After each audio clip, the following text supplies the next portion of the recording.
Hello everyone, I welcome you all to this amazing channel of Tech Gurus. So today our topic is respiration. So basically it's a part of the chapter life processes and it's kind of very critical topic. Most of the people are like confused between the term respiration and breathing. They think both are same. So let's clear this confusion and kickstart this topic. So respiration होता क्या है? ज्यादातर बच्चों को ये लगता है कि respiration is taking in oxygen, breathing out carbon dioxide. But ये respiration नहीं होता है. Respiration is basically breakdown of glucose in the presence of oxygen. It's very obvious. Respiration के लिए breathing यानी कि oxygen का availability is necessary. But just inhalation and exhalation is not considered respiration. So अब हम समझते हैं in depth कि actually में ये respiration है क्या? From a very simple definition. ठीक है, तो ये definition क्या कहता है? Let's see. Respiration is defined as a metabolic process wherein the living cells of an organism obtains energy in the form of ATP by taking in oxygen and liberating carbon dioxide from the oxidation of the complex organic substances. ठीक है, हमने last topic में पढ़ा था कि हम जो खाना खाते हैं, ठीक है, वो सिंपलर फॉर्म में टूटता है. लाइकवाइज मान लीजिए कि जैसे हमने कार्बोहाइड्रेट खाया, ठीक है, वी हैड कार्बोहाइड्रेट. तो ये carbohydrate after the process of digestion, जो ब्रेकडाउन का पूरा प्रोसीजर है, उसके बाद किस में कन्वर्ट हो जाता है? ग्लूकोज में. ठीक है, ये हम सबको पता है. लेकिन क्या सिर्फ इस ग्लूकोज से हमें एनर्जी मिल जाएगा? क्या ये ग्लूकोज एनर्जी है? नहीं.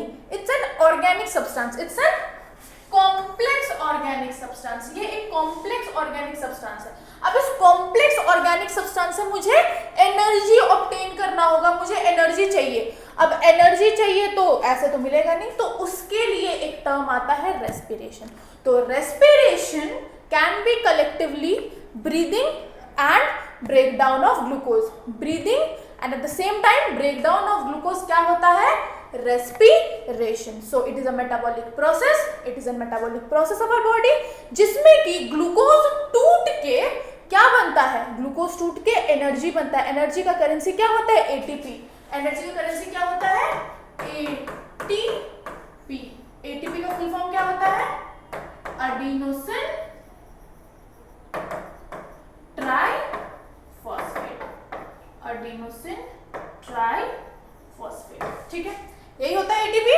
ठीक है, तो अब बेसिकली एक सबके माइंड में क्वेश्चन आ रहा होगा कि ब्रीदिंग, रेस्पिरेशन फिर भी तो सिमिलर चीज ही है, लेकिन डिफरेंस है. तो लेट्स सी कि डिफरेंस एक्चुअली है क्या. सिर्फ it's not just a difference की breathing is inhalation and exhalation. Apart from that और भी डिफरेंसेस होते हैं. सबसे पहला difference, it involves intake of oxygen and release of carbon dioxide. हमने ये ऑलरेडी पढ़ लिया. Breathing is simply inhalation and exhalation. Inhalation and exhalation is collectively called as breathing. Inhalation of oxygen and exhalation of carbon dioxide is breathing. But when we talk about respiration, जब हम respiration की बात करते हैं तो respiration is a more complex process and includes breakdown of food and release energy. अब उस oxygen के हेल्प से जो मैंने खाने का ब्रेकडाउन किया, उस ब्रेकडाउन के अगर फूड को मैं एनर्जी में कन्वर्ट कर रही हूँ, एटीपी में कन्वर्ट कर रही हूँ, that is respiration. And another difference, respiration is a physical process that is exchange of gases. Obviously a physical gas is a physical process जिसमें क्या हो रहा है? सिर्फ exchange of gases हो रहा है. Inhalation, exhalation, inhalation, exhalation. That's it.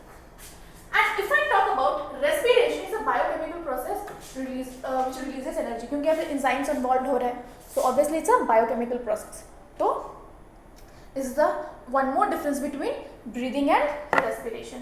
और एक difference ये है कि इट इन्वॉल्व्स ब्रीदिंग ऑर्गन्स. यहाँ पे जो ब्रीदिंग का प्रोसेस है उसमें आपके organs, breathing organs that is your lungs involve हो रहा है. बट यहाँ पे जो इन्वॉल्व हो रहे हैं वो सेल्स हो रहे हैं, क्योंकि रेस्पिरेशन जो होगा वो बॉडी के एक एक सेल में होगा. ब्रीदिंग जो है वो सिर्फ आपके ब्रीदिंग ऑर्गन्स में होंगी, यानी कि आपके लंग्स में होंगी. लेकिन रेस्पिरेशन आपके बॉडी के एक एक सेल में होगा, क्योंकि एनर्जी का रिक्वायरमेंट आपके बॉडी के एक एक सेल को है. ठीक है, बहुत सिंपल डिफरेंसेस थे, हमने बहुत अच्छे से समझ लिए. ठीक है, अब हम पढ़ेंगे टाइप्स ऑफ रेस्पिरेशन के बारे में। रेस्पिरेशन के टाइप्स क्या होते हैं?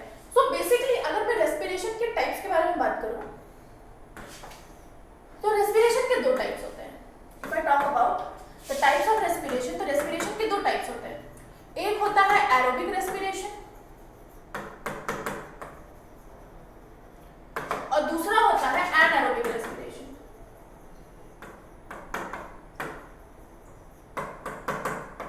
नाम से समझ में आ रहा है? एरोबिक रेस्पिरेशन मतलब जो ऑक्सीजन के प्रेजेंस में होगा। कौन सा रेस्पिरेशन? जो ऑक्सीजन के प्रेजेंस में होगा, occurs in the presence of oxygen।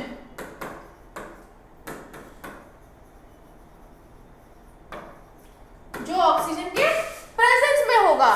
And जो रेस्पिरेशन ऑक्सीजन के एब्सेंस में होता है, जो रेस्पिरेशन ऑक्सीजन के एब्सेंस में होता है, उसको हम एनारोबिक रेस्पिरेशन बोलते हैं। क्या बोलते हैं? Anaerobic respiration. तो ये एब्सेंस में भी हो सकता है या लैक में भी, कमी में भी हो सकता है, उसमें उसको भी हम एनारोबिक में ही कंसीडर करेंगे। तो ये जो रेस्पिरेशन होता है एरोबिक एनारोबिक, तो इनका एंड रिजल्ट क्या होता है? ऑब्वियस सा बात है, एक होगा ऑक्सीजन के एब्सेंट में, एक होगा ऑक्सीजन के प्रेजेंस में, एक होगा ऑक्सीजन के लैक में। लेकिन तीनों में डिफरेंस क्या होगा? उनके प्रोडक्ट में डिफरेंस है। तो सबसे पहला हमने कार्बोहाइड्रेट खाया, वो ग्लूकोज में कन्वर्ट हो गया। अब वो ग्लूकोज का एब्जॉर्प्शन होगा। एब्जॉर्प्शन होकर वो कहाँ चला गया? ब्लड स्ट्रीम में। ब्लड स्ट्रीम में जब चला गया तो वो ब्लड स्ट्रीम क्या करेगा? उसको एक एक सेल तक पहुंचाएगा, उस ग्लूकोज को एक एक सेल तक पहुंचाएगा। जब वो एक एक सेल तक पहुंच जाएगा तो उस हर सेल के साइटोप्लाज्म में एक प्रोसेस होगा जिसमें कि ग्लूकोज का ब्रेकडाउन होगा पायरूवेट में, जिसको हम बोलते हैं ग्लाइकोलिसिस। एक प्रोसेस होगा ग्लाइकोलिसिस हर सेल के साइटोप्लाज्म में, जो क्या करेगा? ग्लूकोज को कन्वर्ट करेगा पायरूवेट में। किसमें कन्वर्ट करेगा? पायरूवेट में। अब कहानी शुरू होगी एटीपी बनाने की। तीन कंडीशन होंगे, एक होगा एब्सेंस, एक होगा लैक, एक होगा प्रेजेंस। जब प्रेजेंस होता है, सबसे सिंपलर फॉर्म, ऑक्सीजन प्रेजेंट है, ठीक है, तो हमारे बॉडी का पावर हाउस कौन है? माइटोकॉन्ड्रिया। तो माइटोकॉन्ड्रिया में क्या होगा? यह पायरूवेट कन्वर्ट हो जाएगा carbohydrate CO2 plus H2O plus energy. किसमें कन्वर्ट हो जाएगा? एनर्जी। इन तीन चीजों में कन्वर्ट हो जाएगा। और कितना एनर्जी मिलेगा? अराउंड 36 ATP का कंजम्पशन होगा। हम लोग 36/38 लिखते हैं क्योंकि ये जो पूरा प्रोसेस होता है उसमें 2 ATP खर्च भी हो जाता है। तो अगर मैं नेट ATP की बात करूं तो 36/38 नेट ATP 36 होता है। और अगर मैं ओवरऑल प्रोडक्शन का बात करूं तो 38 ATP का प्रोडक्शन होता है, नेट 36 होता है। इतना हो गया। अगर मैं लैक ऑफ ऑक्सीजन, ऑक्सीजन के कमी में अगर इस पायरूवेट को एनर्जी में कन्वर्ट करना चाहती तो क्या होगा? हमें दो चीजें मिलेंगी, एक मिलेगा लैक्टिक एसिड, दूसरा मिलेगा एनर्जी। एंड ये कहाँ होगा? ये आपके मसल के सेल्स में होगा, ये आपके मसल्स में होगा। और तीसरा कंडीशन यानी कि एब्सेंस ऑफ ऑक्सीजन, मतलब ऑक्सीजन है ही नहीं, तब क्या होगा? ये यूजुअली हम ईस्ट में देखते हैं, ये जो सारे फर्मेंटेशन वगैरह के प्रोसेसेस होते हैं ना, ये एक तरह का एनारोबिक रेस्पिरेशन है। तो इसमें किसमें कन्वर्ट होगा? इथेनॉल में। इथेनॉल यानी C2H5OH में कन्वर्ट होगा। साथ में क्या बनेगा? कार्बन डाइऑक्साइड, और बनेगा एनर्जी। एनर्जी कितना बनेगा? 2 ATP बनता है। तो ये होता है हमारा ग्लूकोज का ब्रेकडाउन का पाथवे की किस कंडीशन में ग्लूकोज कितना कितना एनर्जी का यील्ड देगा। बहुत सिंपल सा टॉपिक था, बहुत इजी तरह से हमने कर लिया।